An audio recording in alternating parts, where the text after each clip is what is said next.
Drills Talk, episode 11. In this episode, I'm going to discuss the top 4 reasons you can enjoy the talent of a bad person. This is based off of a blog I wrote a while back entitled, Can We Separate the Talent from the Person? The link is in the description. Of course, hit the like button. If you're not subscribed, subscribe. Let's get right into it. Number one. Number one is you already do. I mean, you use a lot of products, you watch a lot of TV shows, you've seen a lot of movies, you've been the patron to a lot of stores. You have no clue who the owner is. You have no clue who wrote the show. You only know the actors. You don't know, anything outside of what you see in front of your face. So if the actor is not a bad person or the singer you're listening to is not the bad person, then you have no clue, right? But what about the person who runs the record label of the singer? What about the person who owns the movie theater you're visiting? You have no clue, right? But you're still enjoying yourself. You're still allowing yourself to go out there and do things that bring you joy. But there are bad people all over the place. So why are we allowing, the media to point out this bad person and say, hey, everything that this person had anything to do with shouldn't bring you joy anymore. You can't enjoy that movie anymore. You can't watch that show anymore. You can't listen to this artist's music anymore. Like, why not? I mean, you already do. Is it okay? Or you're saying, okay, well, I didn't know, and if I did, I wouldn't go to that movie theater, or if I knew that the executive to that record label was this horrible person, I wouldn't listen to any music that comes from that label. I mean, that's very easy to say if you're going to say it, but it'll be very hard to do. Because, I mean, how many movie theaters does that that person own? How many artists are on that label that are coming out that you had no clue was even on the label? Because nowadays we probably don't know what label these artists are on. So you're just going to make a list and make sure your joy, doesn't cross any of that. That's crazy talk. And again, you're already doing it. So why? Why are we stopping? I don't get it. I mean, I know that there's been sort of a witch hunt and a lot has turned out to be, witches, but I don't see the point in taking away something that gives you joy, that gave you joy as a child, makes you feel good, something that gives you joy right now, something that makes you feel good doing something you may not necessarily want to do. Maybe you turn on music when you're cleaning or cooking or washing clothes, and this artist or these artists are in your playlist, and you're going to stop doing what you're doing to skip the song, or you're going to, all of a sudden feel like a bad person if you let the song play. This is craziness. And this is what we're going through nowadays because of, some sort of witch hunt on things that's been going on in the industry, the entertainment industry, forever, since the inception. So why are we now responsible in the 2020s to be responsible, and all of a sudden we're the moral compass, and we're gonna have to say, okay, well, yeah, anything that this person did is just out now, and I'll name some things. I'll name some names. Bill Cosby. I mean, what he did is ridiculous, and he was doing it for a long time, and people knew he was doing it, and still working with him, still going to his shows, still, going on a Cosby Show. Now, the Cosby Show itself is amazing. The Cosby Show itself shows a family with a complete family. A head of the household was pretty much both of the parents. You had a doctor and you had a lawyer. You had multiple kids, went to school. You know what I mean? They lived in Brooklyn. They had a brownstone. They were very successful. They had successful friends. The grandparents came over. Everything was just so different than, in my point of view of what I saw. It wasn't complete families. 2 parents in the home, both parents working, both parents doing very well, could be independent on their own if they chose to. We just didn't see that. So the Cosby Show was that. The Cosby Show actually showed me that things can get better, or that mothers and fathers can stay together and have big families, and still be happy and find time for each other, and dance and listen to jazz and things like that. Like, I wasn't introduced to that other than through the Cosby Show. So now I just disregard the Cosby Show. I never watch it again. That's probably not going to happen. I'm actually looking forward to showing my kids the show. Now, they're going to see Heathcliff Huxtable. They're not going to see Bill Cosby. They're not going to understand that, okay, well, what I'm seeing in this show, I shouldn't be watching, I shouldn't be learning from, I shouldn't be inspired by because this guy did such and such off the camera. Bill Cosby was acting as Heathcliff. That's who the standard is. That's who the good father is. That's who the doctor was. That's who was married to a beautiful wife and treated her great. And that's what we're looking at, not him. So if you have problems, and let's say music wise, of course, R. Kelly, listening to R&B and hip hop, R. Kelly's a big deal as far as, do you listen to anything he does? And if you don't, I'm okay with that. I mean, I'm not creating playlists of all R. Kelly, but if I'm listening to music and an R. Kelly song plays, I'm not gonna be creeped out and stop enjoying myself and the smile wiped off my face, and all of a sudden I'm mad at Robert Kelly and not listening to R. Kelly's music. That's just me. I'm letting you know how I feel, but you may feel different. And if you do feel different, write in the description or on the description in the comments why you do feel different. It's totally fine. We can agree to disagree, or we can disagree to disagree, and it's all good. It's all healthy. So let's continue. Number 2, the nostalgia belongs to you. Has nothing to do with the artist or the actor or the owner of something that produced what you enjoy. That nostalgia is you, sitting with your family watching TV. That nostalgia is you remembering that, hey, when I watched this show, this inspired me to do this. This inspired me to think about going to college. I didn't even think about going to college. Nobody in my family went to college. That's yours. Oh, this is the song that, me and my wife first danced to. This is the song that, I was listening to at my, grandmother's funeral. But at my grandmother's funeral is when I met, my long lost cousins, and we're like best of friends now.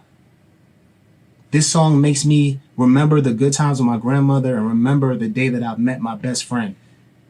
So I'm not going to listen to it anymore because of what the person performing the song did in their personal life. I don't think so. I'm not going to watch the show anymore. Now, this is another thing that I've run into, like Seinfeld. I loved that show. I used to watch reruns of it all the time. It came on like every night. And, they had an incident when Michael Richards, the dude who plays Kramer, just like went ballistic one night and let everybody know exactly who he was.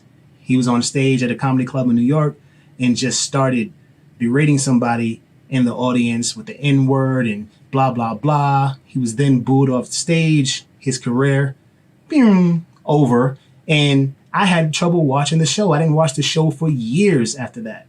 And I talk about it a little bit in the blog. And, I just decided to sit down and say, hey, look, try to do what you do with, the other show. You watch the Cosby Show. And at the time, I don't think that the information, or at least not for me, was out about Bill Cosby. So I didn't have any issue. But it's like, okay, well, you listen to R. Kelly's music.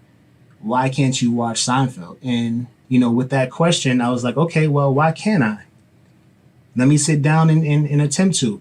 Now, when he first popped on the screen and, he pops through the door and that's like the beginning of the laughter, the first laugh, I didn't do anything. It just didn't, I couldn't do it. But I watched the second episode and, I kind of told myself that this is the character Kramer and not the racist idiot that's playing him.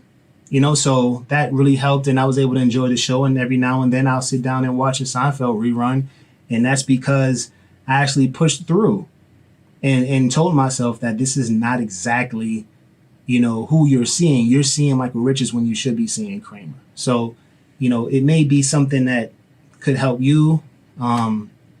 Just give it a try, because if it's something you really enjoy, it shouldn't be taken away by somebody who has nothing to do with, your nostalgia, has nothing to do with your joy at all.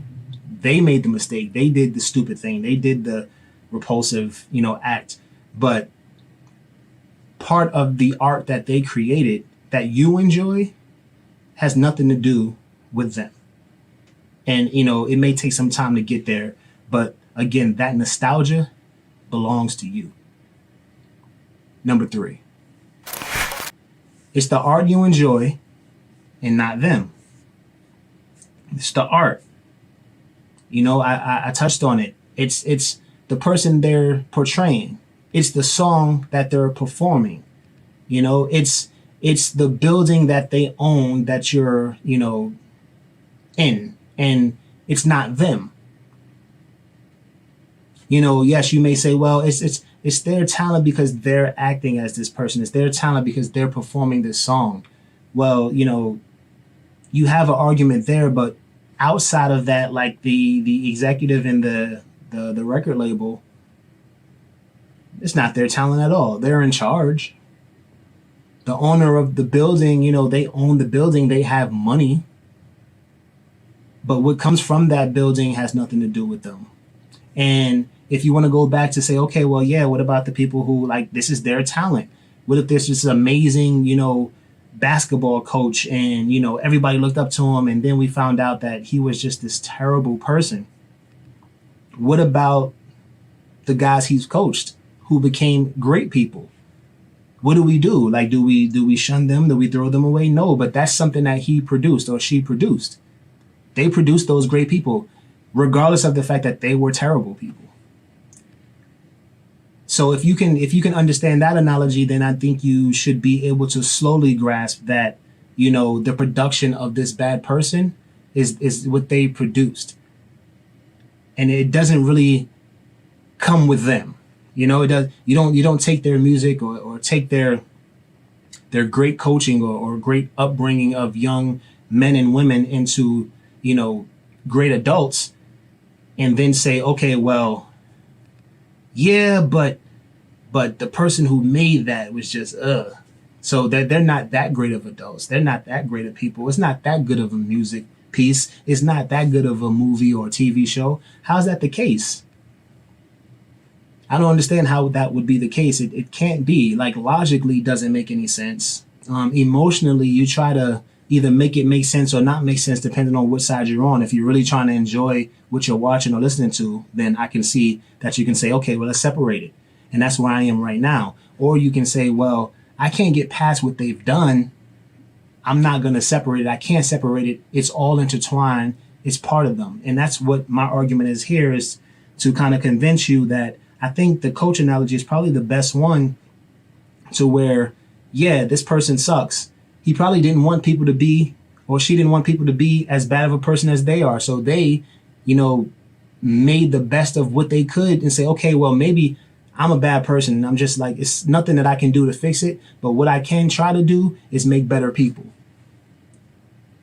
And take that to the person who makes music. Okay, well, yeah, I'm not the best person in the world. But what I can do is make great music for people to get together and have a good time, to get together and dance and laugh and share memories and create nostalgia that they'll have for the rest of their lives. Now, I'm probably going to suck as a person the rest of my life, but I know that I had some good to do with something because I put out and produced things that were better than myself.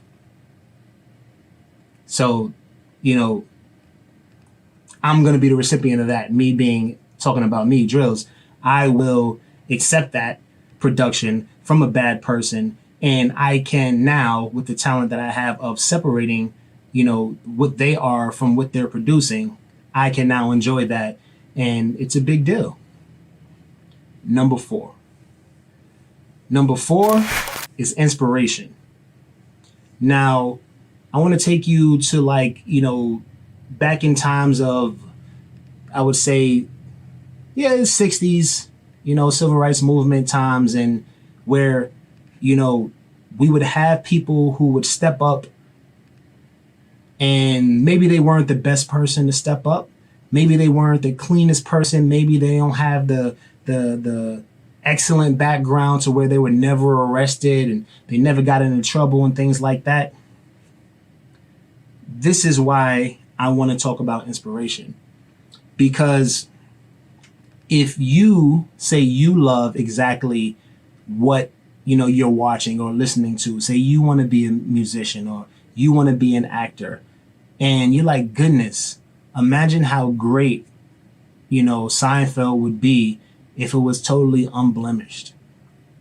Okay, well, we can't have a totally unblemished Seinfeld, but what we can have is you create something and do your best to live a upstanding life and produce something as good as or better than Seinfeld and have that piece be as clean as possible. And what I mean as clean as possible is because you don't know what everybody's doing. So you may do your best and live a great life and produce this, masterpiece of a TV show or movie or, album. And one of the film crew or the director or the producer on the song or the engineer who mixed and mastered the song are just creeps. You really can't help it. Now, one thing you can do is attempt to do a close composition to where you're doing everything and, okay, well, I'm the only person. It's a one-man show, a one-woman show, and I know that this piece will be clean.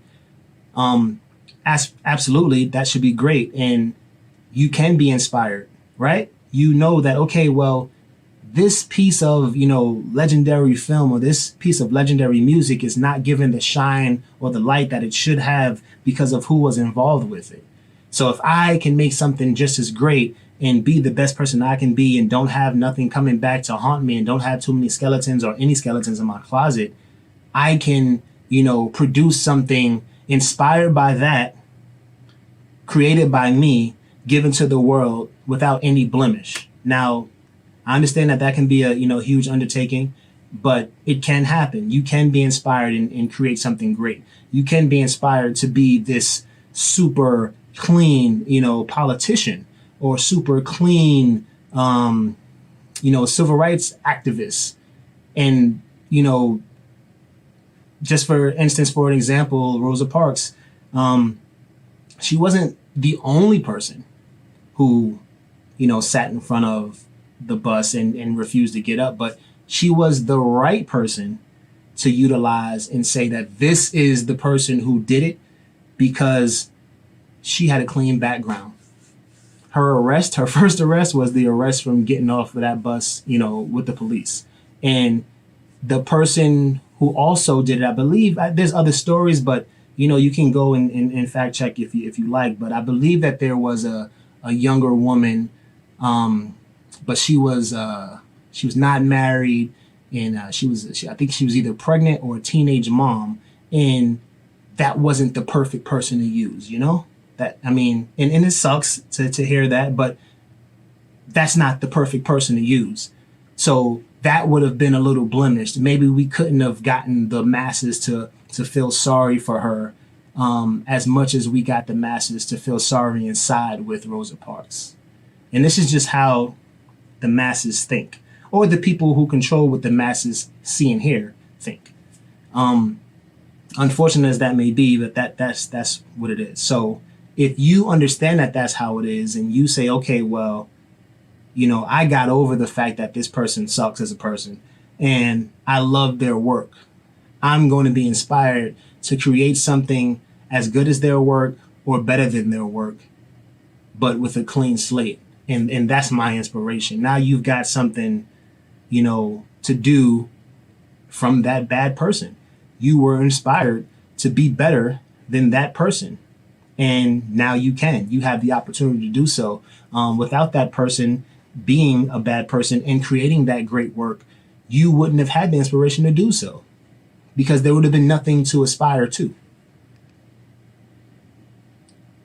Drills Talk, episode 11. This is the top 4 reasons that you can enjoy the talent of a bad person. Thank you for listening. Thank you for watching.